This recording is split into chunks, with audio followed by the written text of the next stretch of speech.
নমস্কার, আমি মোহন দাস, বাড়ি কোলাঘাট পাইকপাড়ি, জেলা পূর্ব মেদিনীপুর। এই দাদার সাথে যে বাসের গন্ডগোল হয়েছিল, ওইটা ওসি সাহেব এসেছিলো, আমার সাথে কথা হয়েছে। এই দাদাও ছিল। ওসি সাহেবের সাথে কথা হয়েছে, কালকে 10টার সময় মালিক বাবুরা আসবে, বাসের মালিক আর আমাদের যে সংগঠনের দাদা ভাইরা আছে, 9টার মধ্যে ঢুকতে হবে।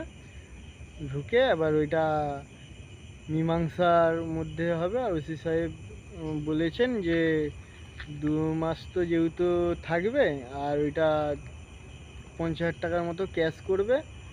আর যে হাত ভেঙে দিয়েছে ওইটা যে অপারেশন খরচা দিয়ে শুরু করে নার্সিং যা খরচা মালিকবাবু বহন করবে।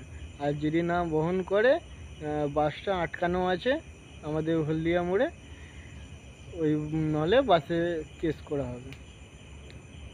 নামটা নমস্কার, আমার নাম গণেশ হাজরা, বাড়ি সাঁইবাড়ি, থানা নন্দীগ্রাম, ব্লক রেপাড়া 2, অঞ্চল টাকাপাড়া 2, পোস্ট গড় কৃষ্ণনগর, জেলা পূর্ব মেদিনীপুর।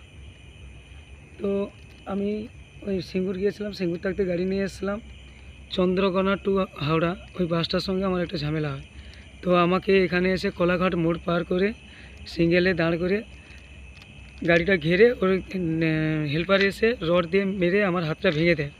তো সেই মোতাবেক আমি আমার সংগঠনের কাছে আমি পিন বার্তা রেখেছিলাম। তো পিন বার্তা রাখার পর দাদাভাই আমার কাছে আসার পর আমরা থানায় এসেছিলাম। মালিক পক্ষের আরও 2 জন এসেছিলো। এসে ওসি সাহেবকে নিয়ে বসে কথা হলো, যে আমার এই যে 2 মাস বসে থাকবো, তার জন্য একটা খরচা বাবদ দিবে। 2, আমার যে হাতের অপারেশন বলো, মেডিসিন খরচা বলো, এগুলো একটা বসে আন্ডারস্ট্যান্ডিং করবে। গতকাল সকাল 9টায় সেটা আমি সঙ্গের কাছে আবেদন করব যেন সবাই আসেন। এই থানার নাম কি? কোলাঘাট থানায় সবাই সকাল 9টায় আসবেন। এখানে বসে আলাপ আলোচনা হবে। আর সবাইকে আমি হাত জোড়ে করে অনুরোধ করব যেন আমার পাশে সবাই একটু দাঁড়াবেন। এই বলে আমার বক্তব্য শেষ করছি। ধন্যবাদ।